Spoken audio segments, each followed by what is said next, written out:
Conquista del territorio mesoamericano. Cortés traía consigo la visión predominante de Europa, hacerse de los recursos que les brindaran sus colonias para construirse como una potencia. Al tocar tierra, Cortés fundó el primer ayuntamiento en la Villarrica de la Veracruz. Ya instalado, pudo tener contacto con los habitantes de Quiahuiztlán y un cacique totonaca, quienes le informaron del dominio del emperador mexica Moctezuma sobre otras tierras y de cómo les exigía tributo.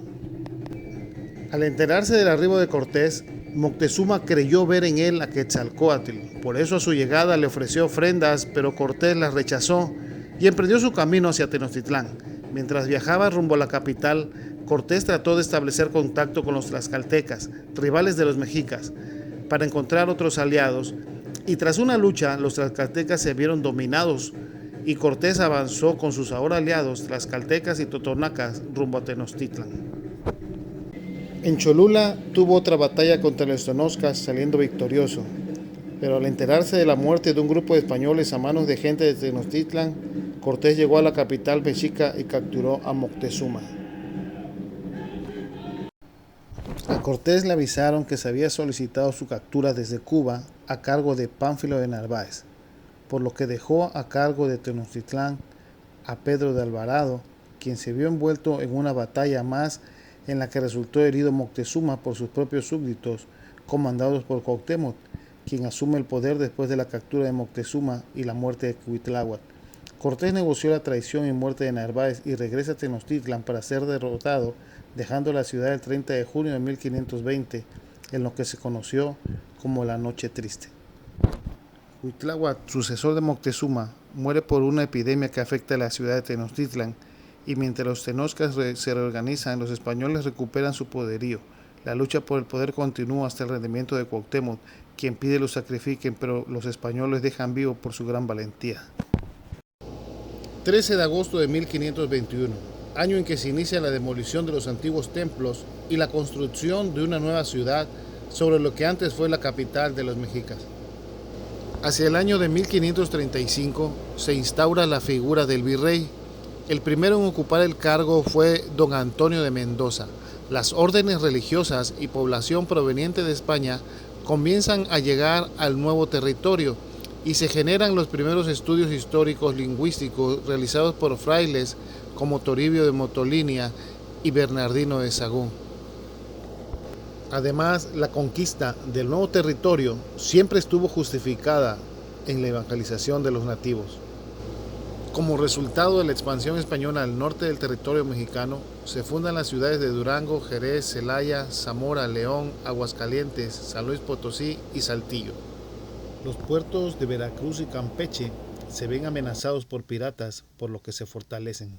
Hacia 1571 se instaura la Santa Inquisición en la Nueva España bajo el mandato de los reyes de España y con el permiso del Papa Sixto IV, misma que sería abolida en 1812. Sin embargo, los indígenas no eran perseguidos, pues aún estaban en proceso de evangelización. Se genera un muy diverso mestizaje y se crea una división de la sociedad basada en el origen y el color de la piel, es decir, su fenotipo, y la posición económica bajo el término de castas, cambiando más tarde por el de raza. De acuerdo con el ensayo político sobre el reino de la Nueva España de Alexander Humboldt, realizado en 1966, los gachupines eran personas nacidas en Europa, españoles criollos, los blancos nacidos en América, mestizos, descendientes de blancos y de indios, indios, aquellos de raza bronceada como los indígenas, negros africanos, mulatos, descendientes de blanco y de negra, chinos o zambos o lobo, descendientes de negro e india, cuarterón, descendiente de mulata y blanco, quinterón, descendiente de cuarterona con europeo o criollo, saltapatrás, persona cuyo color de piel es más oscuro que el de su madre.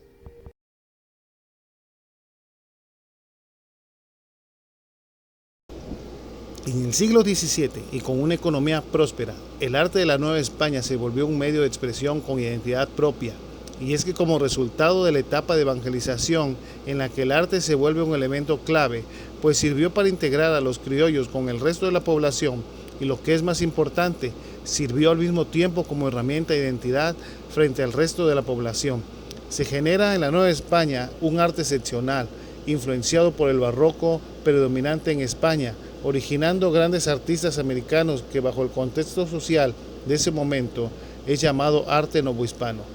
El barroco, el estilo que influenció el arte en la Nueva España, que buscaba la perfección llegando hasta la exageración, se dejó ver en la arquitectura, la escultura, la pintura y la literatura.